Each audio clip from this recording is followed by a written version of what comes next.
अरे coffee with KIA आहे समर, काय करतो तू? मी नाव बदलतोय, बाजू झालं.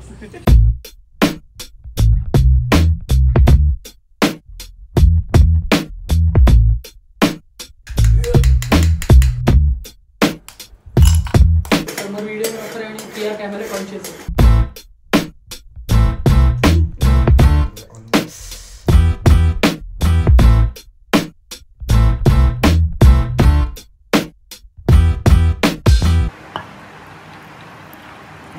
Very sexy दिसलं.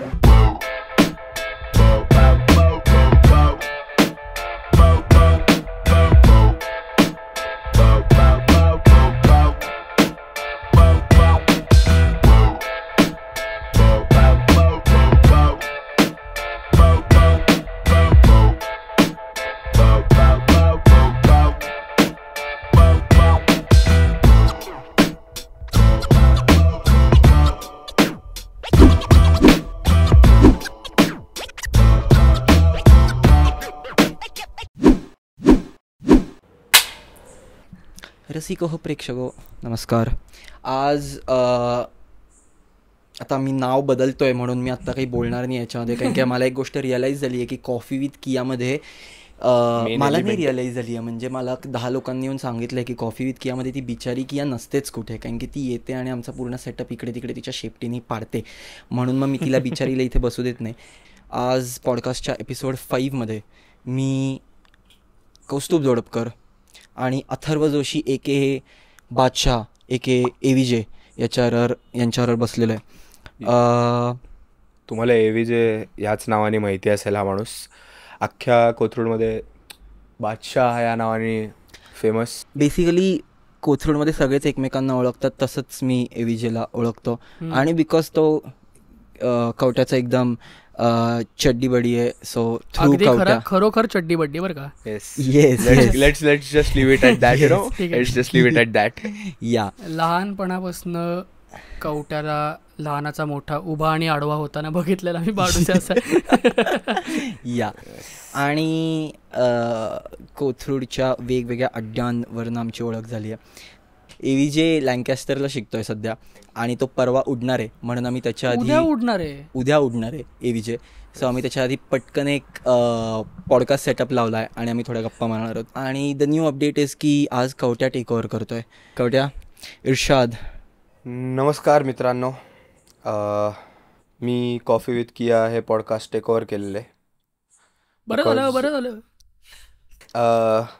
कारण समर ठाकूर यांना खूप काम आहेत. खूपच नाही असं काही नाही, खूप कामं असं नाही आहे, पण सध्या त्यांना वेगळ्या गोष्टींवरती पण फोकस करायचं होतं. सो मग म्हणलं की मी घेतो जरा, आणि आम्हाला चांगला होस्ट हवा होता. आणि तर आम्ही चालू करतोय आता. आणि ह्यावेळेस माहीत नाही, आता करिअर खूप झालं असं वाटतंय. बरेच 2-3 पॉडकास्ट मागचे भरपूर तुम्ही करिअरबद्दलच ऐकताय, तर यावेळेस आणि मला सगळी लोक येऊन म्हणतायत म्हणजे वेगवेगळी की अरे काय तेच करिअर. पण भाऊ तसं म्हणायला गेलं तर आता सध्या लाईफमध्ये आपल्या डोक्यात सगळ्यांच्या तेच चालू आहे, नाही का? ते तर बरोबर आहे तुझं. हां, म्हणजे असं काय फार काही वेगळं चालू नाही. असं मी सगळ्यांना तेच विचारलं की मग अशा गोष्टी बनवू नाही शकत ना, टॉपिक्स बनवू नाही शकत ना. पॉडकास्ट प्रॉब्लेम टॉपिक्स नाही आहेत, हां प्रॉब्लेम गेस्ट आहेत. ओके, विषय कसा आहे, ओके तुझे सगळे गेस्ट चांगले आहेत पण ते मी नाही आहेत ना. प्रॉब्लेम इथे ओरिजिनेट होतो. ओके, शुभ सुरुवात करायची असते. आय गेस मी पहिला एपिसोड तुझ्यापासूनच घ्यायला हवा होता. खरा पहिला एपिसोड तर हाच होईल ना. मग आता व्ह्यूज बूम झाले असते. बाकी सगळे डिलीट मारून टाकतो. युट्यूब चॅनल फुल क्लोज्ड. या बट मला असं वाटतंय की जरी करिअर बास झालं तरी आय थिंक गेस्टला विचारणं की करिअरमध्ये सध्या काय चालू आहे किंवा काम काय चालू is a good starting point for a थोडा आईस ब्रेकर आहे ना रे. हां, आईस ब्रेकर आहे. आणि आपलं वय पण आता तेच आहे जसं तू बोलला. सगळे त्याच पाथ ऑफ लाईफ टुवर्ड्स जात आहेत ना. टुकारपणा बास झाला आता, नाही का? थोडं काहीतरी करा आयुष्यात. Right, we are not kids. So भावा मला सांगतो आता काय चालू आहे तुझं सध्या, काय करतोयस, कुठे आहेस, कसं वाटतंय? कुठे आहेस हा खूप वेग प्रश्न आहे. आयुष्यात कुठे आहेस असं विचारलं तर ते मलाही माहित नाहीये खरं सांगायला गेलं. Yes, that makes the two of us. पण खरं सांगायला गेलं ना तर मी एका अशा पॉईंटला आहे जिकडे ना मला मल्टिपल रस्ते दिसत आहेत एका स्टँड पॉईंटवरनं, आणि कुठला रस्ता निवडायचा हे आता माझ्या हातात आहे, पण फक्त कधी निवडायचा आणि तो निवडलेला बरोबर आहे का नाही बापरे, हे मला कळत नाहीये खरं सांगायला गेलं तर. पण ऑनेस्टली म्हणजे फिलॉसॉफिकल बाजूला ठेवून जर आपण बोलायला गेलो तर मी आधी पुण्यात होतो, तुला माहितीच आहे की आपण लहानपणापासून सगळेच एकत्र आहोत, पण आता युकेला शिफ्ट झालोय, 6-8 महिने तिकडे राहत होतो लँकॅस्टरमध्ये, तिकडे MSc करतोय ॲडव्हान्स मार्केटिंग मॅनेजमेंटमध्ये म्हणून. ओके, मग चालू आता तेच. आधी काय करत होतास? आणि 10वी सुरुवातीपासून जर सांगायला गेलं 10वी तर 10वीपासून बोलूया आपण. आता तुला माहिती आहे माझी आणि कवट्याची भाऊकी तर लई वर्ष जुनी. म्हणजे कवट्या जेव्हा जन्मला तेव्हा तो त्याच्या आईच्या हातात नाही गेला पहिले, तो माझ्या आईच्या हातात. आणि मग काय झालं की माझी झाली 10वी नंतर फुल विषय की भाऊ 11वी सायन्स, क्लासेस बिसेस सगळं, आपल्याला IT शिकायचं आहे वगैरे म्हणून, नाही का इंजिनियर नाही व्हायचं पण आपण IT शिकूया वगैरे असं म्हणून मग आम्ही गेलो, चला सायन्सला जाऊया वगैरे. मग गेलो तर गेलो, चालू आहे भाऊ आपलं 11वी, आणि धडाम म्हणजे हा ॲक्च्युअल धडाम होता, कारण माझी ॲक्सिडेंट झाला माझा बेकार गाडीवर. आणि काय भाऊ मी बोलत असताना बरोबर पाडापाडी करतोय तू. आणि मग काय नाही, बेसिक 11वीत माझा ॲक्सिडेंट झाला, 9 महिने बेड रेस्टवर होतो, आणि काय नाही भाऊ मस्त 20 किलो वजन गेन केलं बिर्याणी हाणू. CS चांगला घ्यायला लागलो त्याच्यात, CS मध्ये फार पुढे करिअर करायचं नाही हे तेव्हाही ठरलं. त्यामुळे मग ठरवलं की आता आपण आर्ट्सला जाऊया.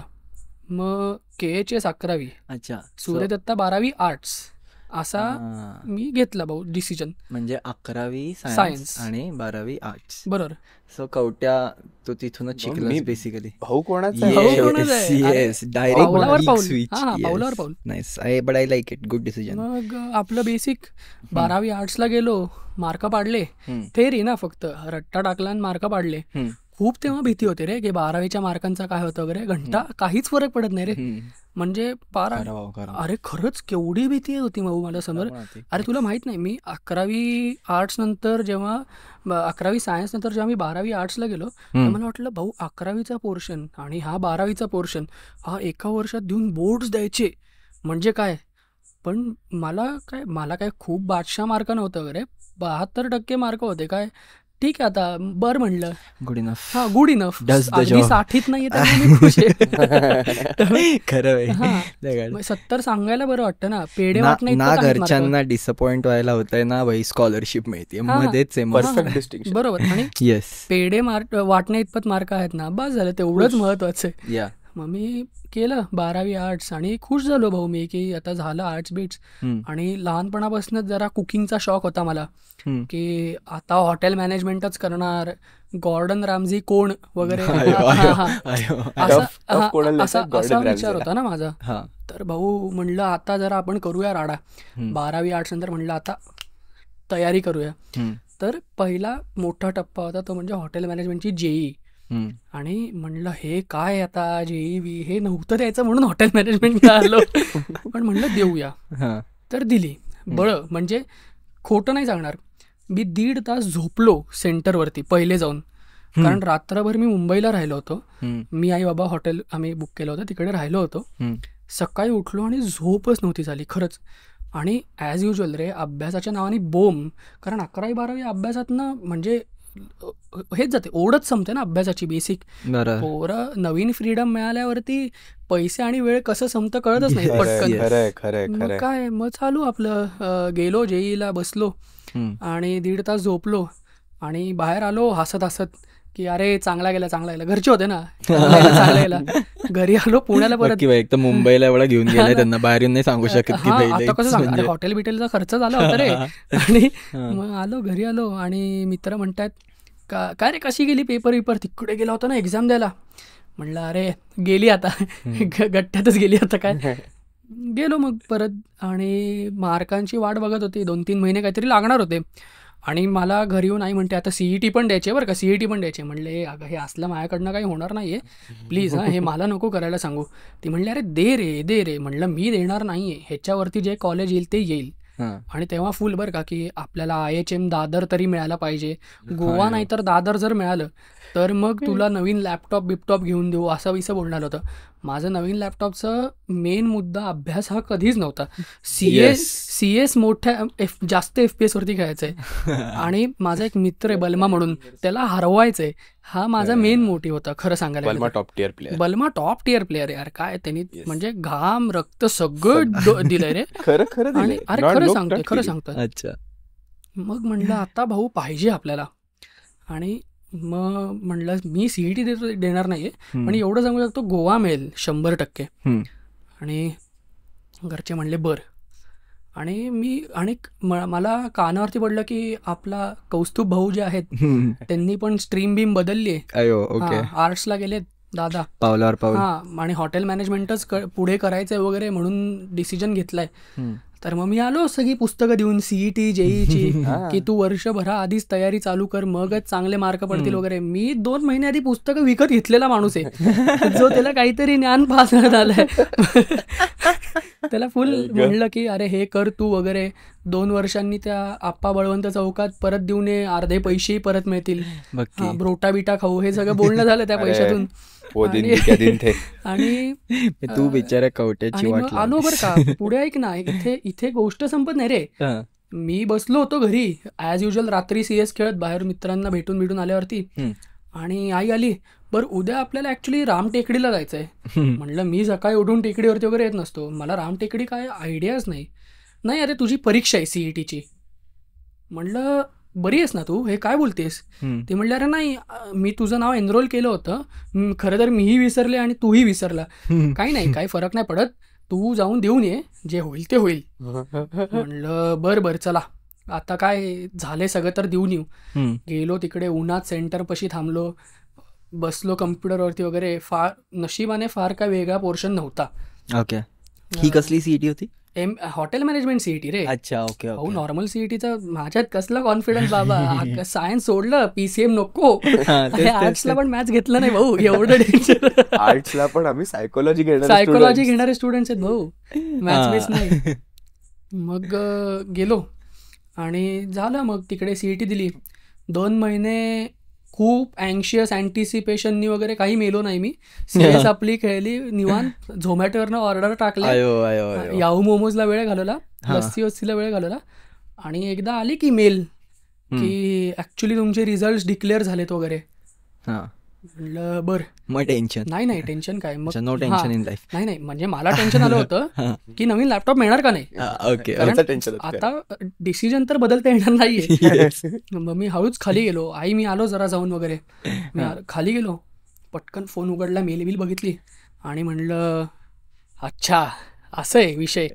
फुल माझात वरती गेलो रे. म्हणलं हे मम्मा पटकन पेढ्यांची ऑर्डर दे 2 किलो, हे सगळ्या नातेवाईकांना वाटून ये, ज्यांनी माझ्यावरती डाऊट घेतला ना सगळ्यांना वाटायचा, किलो पाठव सगळ्यांना. जे फोन करून विचारायचे त्यांना कर फोन होता. भाऊ ऑल इंडिया रँकिंग 134 आली. Oh my God. 1.5 तास झोपून. लई खुश झालो रे, लई खुश झालो. आणि मग वेल प्लेड मॅन. आता तर भाऊ IHM पुसा मिळतंय म्हणजे नंबर 1. ओके. म्हणलं ते घेऊया आता वगैरे नाही का. आणि ते सगळं झालं. CET बाबतीत विसरून गेलो रे मी ॲडमिशन प्रोसेसला लागलो आणि अजून 2-3 कॉलेज होते पुण्यामधले. मग माझा विचार आला की ॲक्च्युली अंडरग्रॅडला बाहेर राहून एवढे पैसे खरंच खर्च करणं वर्थ आहे का. कारण आपल्याला मास्टर्सला बाहेर जायचं आहे, हे आधीपासूनच ठरलं होतं माझं, खूप आधीपासून, लहानपणापासूनच, की ॲक्च्युली आपण इकडे खरंच बिलॉंग करतो का, आपल्याला खरं बाहेर जायची गरज आहे का. तेव्हा काही अक्कल नाही रे, पिक्चर बघून सगळं ठरवलेलं जे माइंडसेट असतो ना हा, की वेस्टर्न वर्ल्डच भारी वगैरे, हे सगळं तिकडे आपल्या मनात हे एम्बॉस होतं आणि पटकन कळत नाही रे. आणि तुझ्या म्हणलास नंबर 1 IHM, ते कुठे आहे? पुसा, दिल्ली. याच्या वेळेस Delhi was top of the list. Pusa is a city. अच्छा. अँड फॉर माझ्या वेळेस इट वॉज मुंबई, बिकॉज माझ्या वेळेस दादरनी टुक ओव्हर पुसा. सो माझ्या वेळेस टॉप वरती दादर होतं आणि याच्या वेळेस टॉप वरती पुसा होतं. So every year they change there ranking.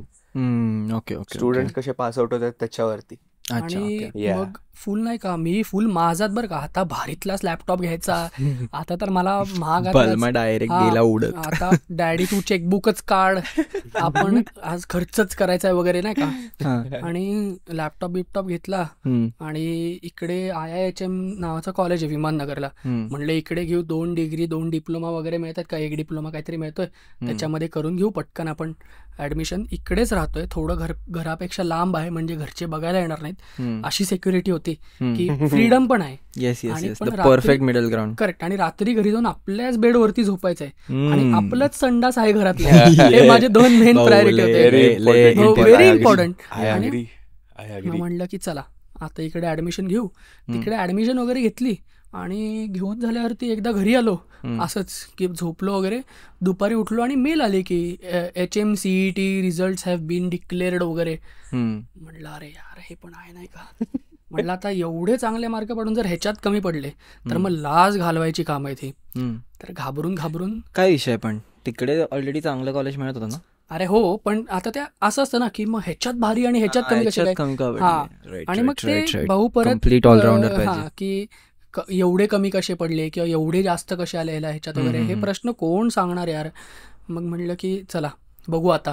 आणि मी शोधत होतो बरं का, आणि खालती 0% पासून मार्किंग चालू झाली. आयला गेलं भाऊ, काय आपलं नाव. मी खालपासून चालू केलं बरं का. ऍक्च्युली माझ्यात दमही नव्हता. मी डॅडीला सांगितलं की डॅडी जरा लॅपटॉप उघडून बघतोस का प्लीज.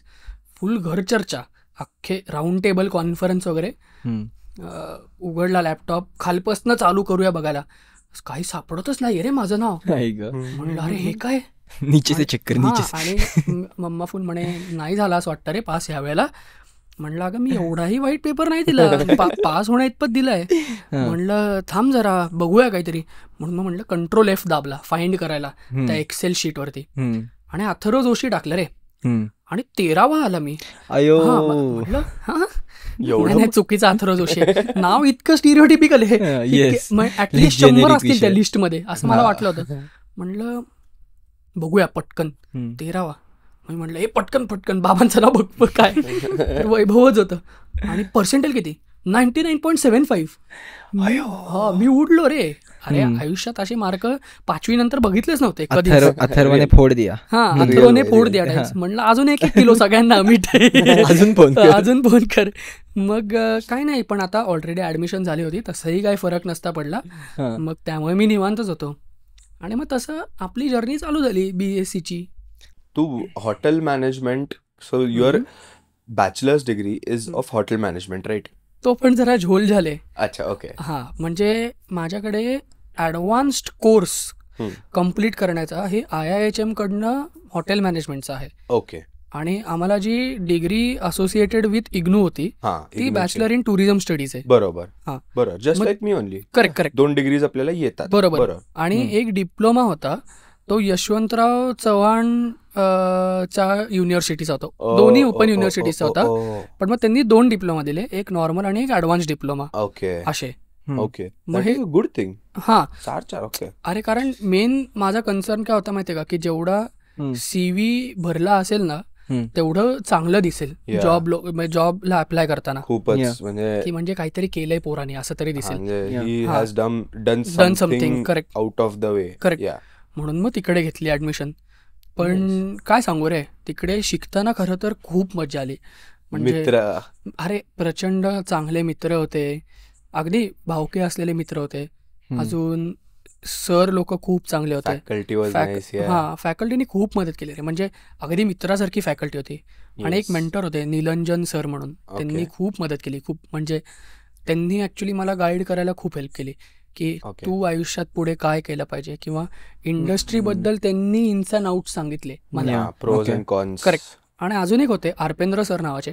तर ते आरपेंद्र सर थोडे वयाने लहान होते, म्हणजे आपण दादा म्हणतो ना तशा टाईपचे होते आरपेंद्र सर.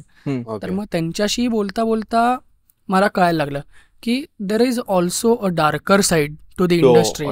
कारण ते पण स्टुडंटशी बोलताना कॅन्डिड व्हायचे ना, त्यांचे एक्सपिरियन्सेस शेअर करताना.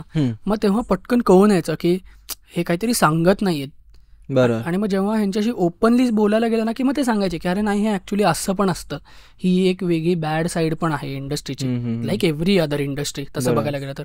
येस. मग काय म्हणलं की बाकीच्या ओपिनियन्समुळे आपलं ओपिनियन फॉर्म करण्यापेक्षा आपण एकदा इंडस्ट्रीत काम करून ठरवूया एक्झॅक्टली. की ऍक्च्युअल काय आहे. आपलं एक परसेप्शन झालं की मग काहीतरी आयडिया येते ना रे बेसिक. Yes yes yes. आणि म्हणजे माझं तर तसंच असतं नेहमी की जर मला कोणीतरी म्हणलं की अरे हा ॲक्च्युली ॲज अ पर्सन चांगला नाही आहे, तर मग मला ते असं पटत नाही पटकन.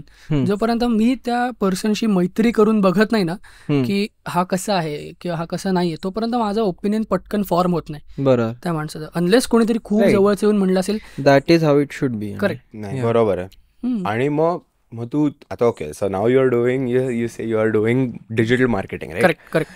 सो हा असा म्हणजे ही एवढी उडी, वेन डिड यू डिसाईड की मला नाही करायचं आहे, आणि हे कसं होतं, म्हणजे हे चेंज कसं होतं फॉर म्हणजे आता मी पण त्याच ह्याच्यात आहे की मला काहीतरी वेगळं करायचं आहे. I don't know if I am sure about this industry, hotel industry. So I am also thinking of just changing the field, just getting somewhere where I am happy. Correct correct. Because मी केलं आता एका एस्टॅब्लिशमेंटमध्ये काम, आणि yes it was a amazing establishment. खूप भारी faculty आहे, फॅकल्टी आणि टीम आहे, खूप भारी लोक आहेत, आणि म्हणजे it's amazing. But I was not happy and I want to be happy. So म्हणून मी विचार करतो की मला चेंज करायचं आहे. तर what would you suggest, how did you feel, आणि तू कधी घेतला तो असा, when did you decide to change it, confirm कधी होतास? खरं सांगायला गेलं तर माझा डिसिजन हा मेनली 2020 ते 2021च्या मध्ये झाला कधीतरी. लॉकडाऊनमध्ये खूप रिकामा वेळ होता ना, मग मी माझ्या स्वतःच्या विचारात खूप हरवायचो, कारण काही करायला नव्हतं ना, आणि पटकन मोठी काही डिरेक्शन नव्हती की आपल्याला हे करायचं आहे. आणि सुरुवातीच्या लॉकडाऊनला तर म्हणजे कॉलेजही बंद, तेव्हा झूम बीम लोकांना माहीतच नव्हतं अजिबातच काहीच की काय आहे काय नाही. त्यामुळे फुल मोकारी रे आयुष्यात काही नाही. तेव्हा म्हणलं CS मध्ये रँक वाढवायचे फक्त, आता बाकी काही नाही. म्हणून काय असायचं की हॉलमध्ये बसल्यावरती आय रिमेंबर दोज डेज भाऊ. आय उठ फक्त CS. अरे सकाळी उठून ग्रुपवरती मेसेज यायचा की चला, आणि मग तसेच असे 4 तास जायचे, झोपायची पोरं, खायची, परत उठून संध्याकाळी परत एक मेसेज, परत. बरोबर आहे. पण ते दिवस आठवतात रे. आणि मी तुला खरं सांगू का, लोकांना फार आहे ना लॉकडाऊन असा कर्स वाटतो, पण मला असं वाटतं की आपल्या वयातल्या मुलांना आणि थोडा आसपास it was a blessing honestly. कारण हे आपल्याला एकतर काही कमवायची भीती नव्हती. बरं.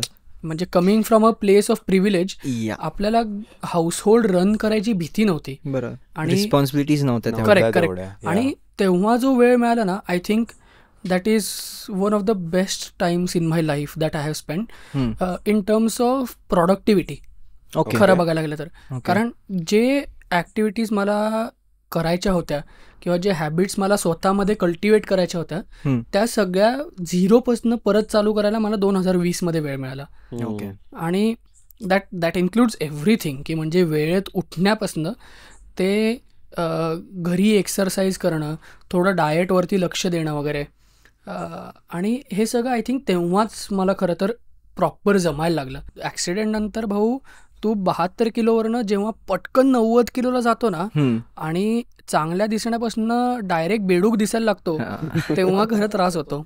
आणि इट्स नॉट जस्ट अबाउट की कॉन्फिडन्स लूज होतो मेन म्हणजे की काय काही पण. मला असं झालेलं जेव्हा मी फार गेन केलेलं वेट, तेव्हा की असं शॉपिंग वगैरे करायची काही फार इच्छा नाही होत, कारण की किती पण छान छान कपडे घेतले तरी ते आपल्याला चांगले दिसणारच नाही असं. अरे माझा ड्रेसिंग सेन्स इतका अंकल सारखा झाला होता, म्हणजे तुला सांगूही नाही फरकच नाही. मी अजूनही त्याच फेज मध्ये जातोय, मला कळतच नाही. अरे पण तुला माहितीये का, मी त्या फेज मध्ये गेल्यानंतर जेव्हा ऍक्च्युअल नाही आपल्याला ड्रीप ड्रीप विकत घ्यायचे वगैरे, या फेजला जेव्हा मी आलो ना, त्याच्यानंतर मला कळलं अरे हे फक्त दिखावा आहे यार. म्हणजे बळं पैसे फुकलं रे मी याच्यात, काहीतरी वेगळं घेतलं असतं ज्याला मज्जा तरी आली असती. म्हणजे 8-8 हजार 10-10 हजाराचे शर्ट आणि पॅन्ट आणि जीन्स घ्या, हे घ्या ते घ्या, हे केल्यानंतर खरं तर कळतं रे की भाऊ हे पैसे जर स्टॉक्समध्ये लावले असते ना तर आत्ता कदाचित कुठेतरी अजून जास्त झाले असते वगैरे असा विचार येतो रे. तर अगेन लाईक आय सेड 2020 मध्ये मी ऍक्च्युली थोड्या चांगल्या शेपमध्ये यायला लागलो होतो, कारण मग तेव्हा डाएटवरती फोकस करायला लागलो. I think but what was the हे मोमेंट की असं झालं तुला की भाई बास आता बास? खरं सांगू का तुला, म्हणजे अब मैं बदलेगा, विराट कोहली मोमेंट कुठला होता? हे विराट कोहली मोमेंट वगैरे असं काही मला झाला नाही. प्रॉब्लेम केव्हा झाला, 2019 मध्ये माझ्या एका मैत्रिणीचा वाढदिवस होता आणि आम्ही बाणेरला फुल ड्रेसअप होऊन गेलो रे, की चला आता फोटो काढू बादशाह वगैरे. खूप दिवस झाले एव्हीजे बाहेरच पडला नाही, तर एव्हीजे सोबत फोटो काढू वगैरे. आणि एव्हीजे अख्खी फ्रेम खातोय म्हणल्यावरती अरे खूप म्हणजे काही चीनला डेफिनेशनच नाही. डायरेक्ट जर चीन तुझ्या छातीला टच होत असेल भाऊ तर मग प्रॉब्लेम आहे रे. मग म्हणलं की आता जरा काहीतरी करायला पाहिजे. आणि मेन इश्यू म्हणजे मी बॅडमिंटन खेळायचो ना रे लहानपणापासून.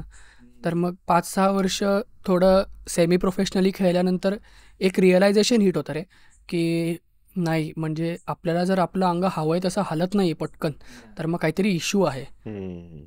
आणि हा फक्त म्हणजे माझा पॉईंट ऑफ व्ह्यू आहे की मला जाड राहणं आवडत नाही. ज्यांना आवडतं त्यांनी तुमचं करा बाबा, काय खायचं तेवढं खा, आयुष करा. कोणालाच आवडत नाही, पण इट इज अबाउट की जसं तुम्ही जाड होता तसं होप्स दिसणंच बंद होता ना, की there could be a better. हे म्हणजे काही काय इट बिकम्स अ स्पायरल ना, की खातच सुटले की भाई आता काय ऑलरेडी असं दिसतंय.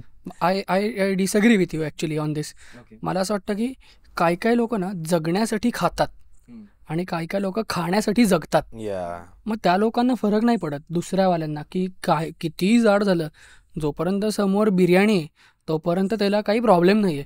समोर अचानक तू सॅलड आणून ठेवलं तर त्याला कदाचित प्रॉब्लेम होऊ शकतो, किंवा सॅलडच्या बाजूला चिकन पाहिजे भाऊ फ्राईड, मग मज्जा आहे. पण माझं तसं नाही आता ऑनेस्टली बघायला गेलं तर. म्हणजे लॉकडाऊनमध्ये इंटरमिटंट फास्टिंग वगैरे शिकलो आणि त्याच्यानंतरच ॲक्च्युली माझे थोडे हेल्दी हॅबिट्स डेव्हलप व्हायला लागल्या, की भाऊ आता भारी बॉडी बनवायची, प्रॉपर बारीक बिरीक व्हायचं, कल्ला करायचा, बॅडमिंटन एकदम बादशाह खेळायचं वगैरे परत.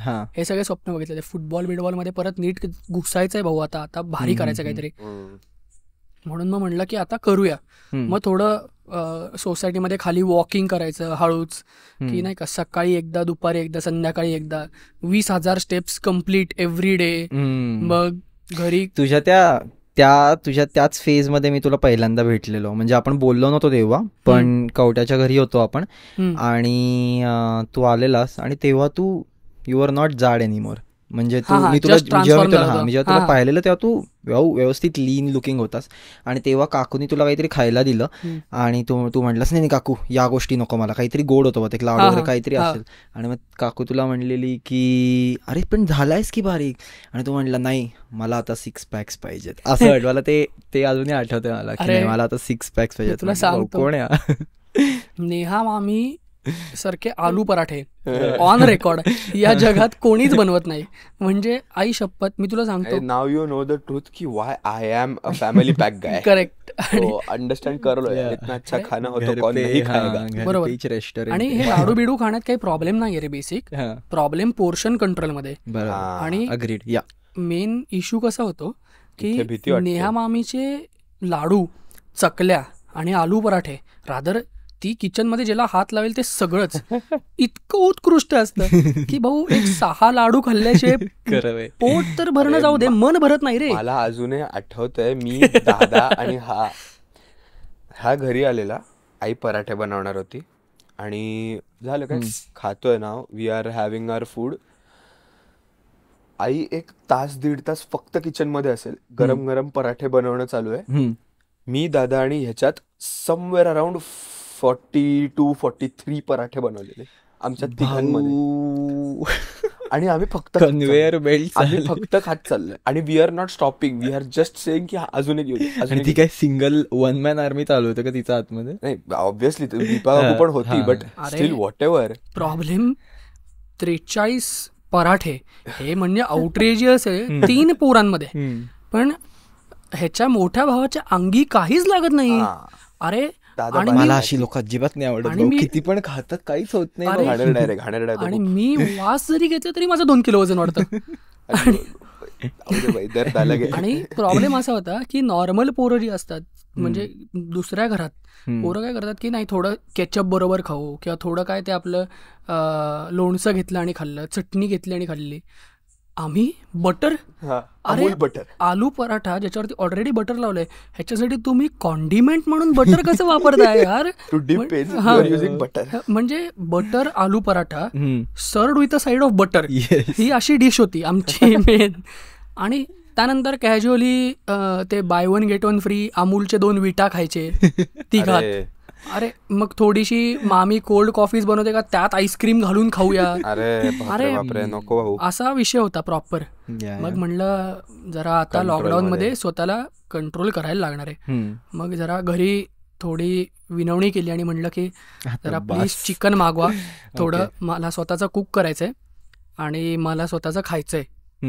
मग काय थोडं जरा ऊ झालं घरी सुरुवातीला, कारण आधी कल्चर नव्हतं घरी बनवायचं वगैरे. पण आता पर्याय नाही म्हणल्यावरती काहीच शक्य नव्हतं आणि I was not ready to give up on that lifestyle honestly. आणि व्हेज खाऊन पण होतं, पण चिकन जास्त चविष्ट असतं म्हणून मला तेच थोडा हट्टी आहे भाऊ मी, पण आहे मला ते हवंय ते हवंय. आणि मग थोडं चिकन खाऊन मग 2दाच खायचं किंवा on days of low activity थोडं कमी खायचं, हे सगळं मॉनिटर करून. मग इम्युनिटी मेंटेन करायला ग्रीन्स पण खायचे थोडे, भाज्या घालायच्या आतमध्ये. आणि हे सगळं ह्याच्यासोबत सगळं एक्सपेरिमेंट केला प्रॉपर. आणि सगळे युट्यूबवरती how to get a 6 pack वगैरेचे व्हिडिओज बघितले. आणि काही सांगत होते रे लोक की तुम्ही ऍक्च्युली क्रंचेस मारा 3 महिने दररोज तर येतील. अरे कोणीच सांगितलं नाही रे की कमी खायला पाहिजे वगैरे. म्हणजे पटकन दिसत नाही असं. ते ऍप बीप डाउनलोड करायचो ना, gate a 6 pack in 30 days वगैरे वाले. भाऊ सर्वात मोठा स्कॅम आहे तो माझ्या आयुष्यात माझ्यावर झालेला. कारण मी अशा ह्याच्यात मी तो ऍप डाउनलोड करून करतोय, माझा 1 महिना करून झाला, काही उपयोग नाही झाला, कारण मी खातोय. बरोबर आहे. अरे आणि प्रॉब्लेम माझा, मी तुला सांगतो माझा टर्निंग पॉईंट खरं कुठे आला माहितीये का, की मी बारीक झालो पण माझ्याकडे एनर्जी स्ट्रेंथच नव्हती रे. म्हणजे खाणं बंद करून की मी ब्रेकफास्टच बंद केलाय, मी लंचच करत नाही आता, फक्त डिनर असं वगैरे करून मला तर नाही झेपलं बाबा ऑनेस्टली. आणि मग ते 6 पॅक हवेत म्हणल्यावरती की एकदा भाऊ शर्टलेस मित्रांसोबत गोवाला किंवा दापोलीला कुठेतरी जायचंय आणि काहीतरी करायचंय, या हिशोबाने मी तयारीत आलो होतो की भाऊ आता बनवायची प्रॉपर बॉडी.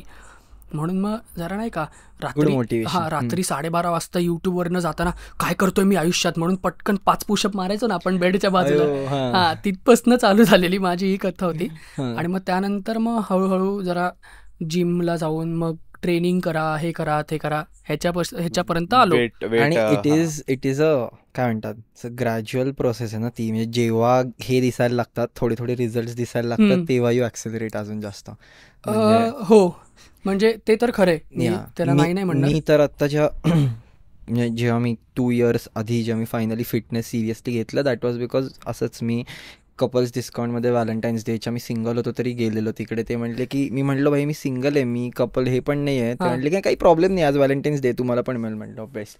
पण त्या दिवशी वर्कआउट केल्यानंतर मी सकाळी गेलेलो आणि उरलेला दिवस खूप छान गेला माझा.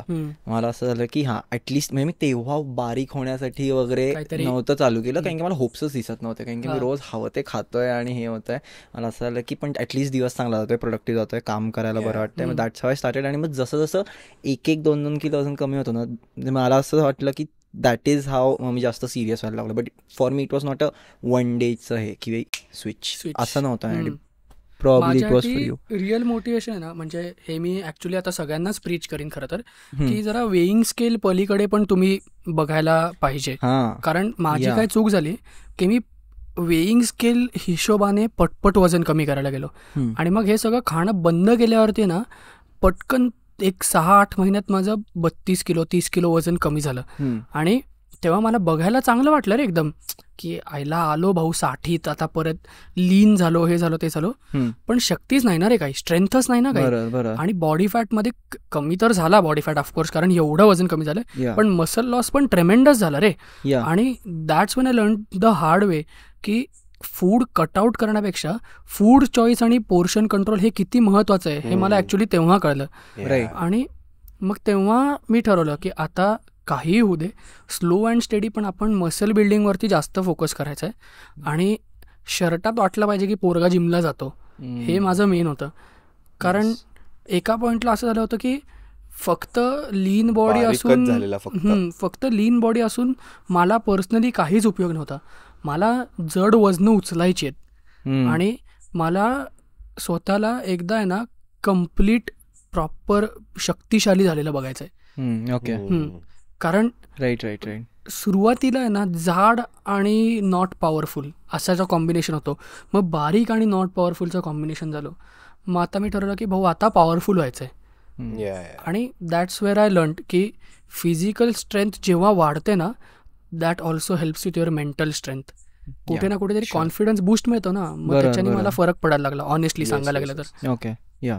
आणि मग बट इन म्हणजे बोल can you give an example की फिजिकल स्ट्रेंथ वाढल्यामुळे मेंटल काय म्हणतात कॉन्फिडन्स वाढायला हेल्प झाला असं?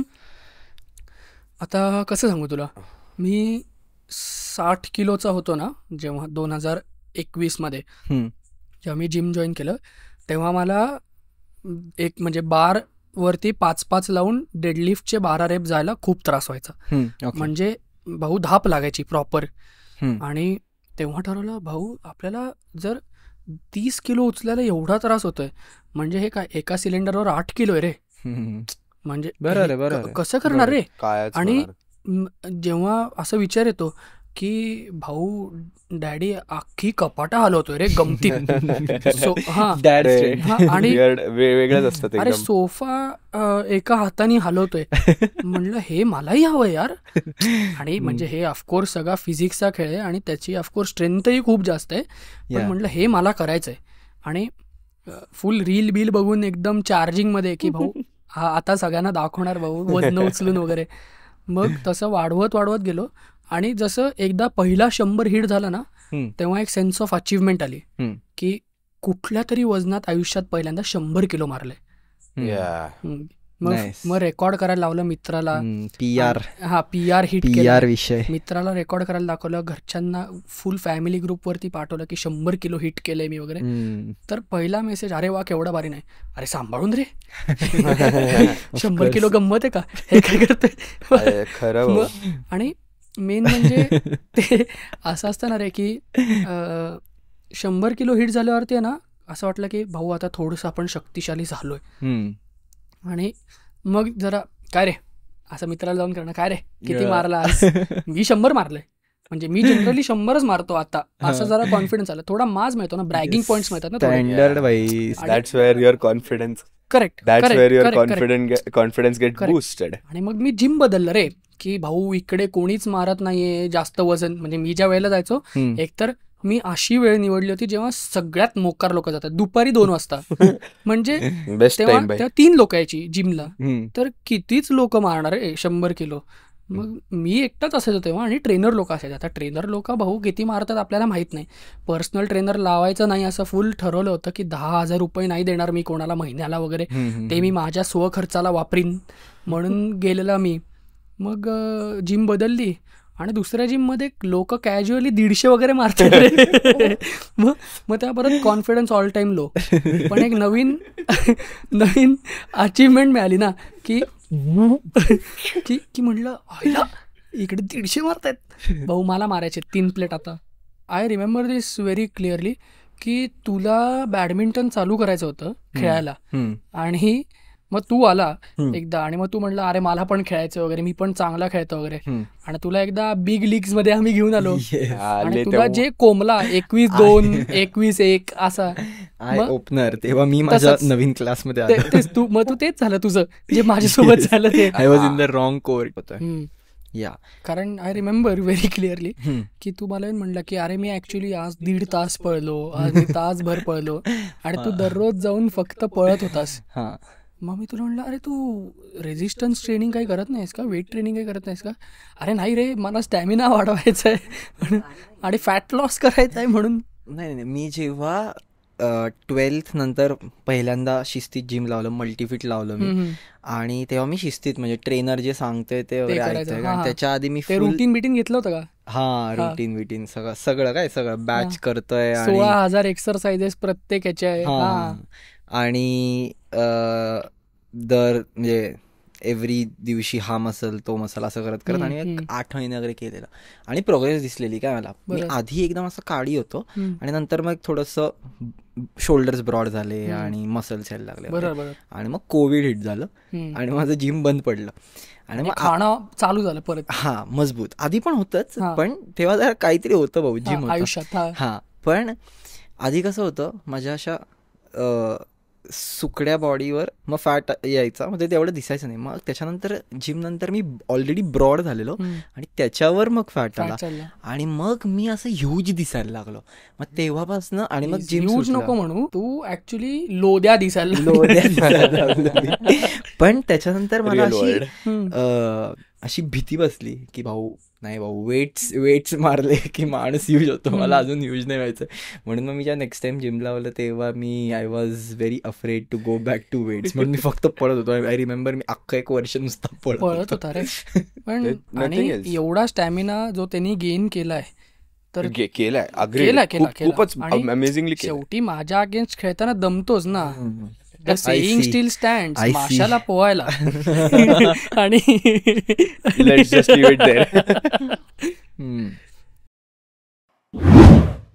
खरं तर मी सुटायला नाही, पण मेजॉरिटी विन्स ना, मेजॉरिटी विन्स म्हणून तुझ्यावरती राज झालं रे. I was an experimental rat. अरे तुला सांगतो एक गंमत अजून. बुलीज आणि बुलीज काय बुलीज भाऊ, बुली झाल्यामुळे तू आत्ता तुझा कॅरेक्टर बिल्ड झालाय. अरे आणि म्हणला मला हिमोग्लोबिनचं स्पेलिंग सांग. मी सांगितलं बरं ठीक आहे, म्हणजे इंग्लिश तर तुझं चांगलं आहे, कॉपी रायटिंग कर, कॉन्टेंटच्या आयडियाज दे आणि स्ट्रॅटेजी सांग. पण हिमोग्लोबिनच्या स्पेलिंगचं काय लिंक आहे याच्यामध्ये? अवघड आहे ना. GOBLIN बरोबर आहे, बट GOBLIN बरं का, गॉब्लिन. Sorry GLOBIN.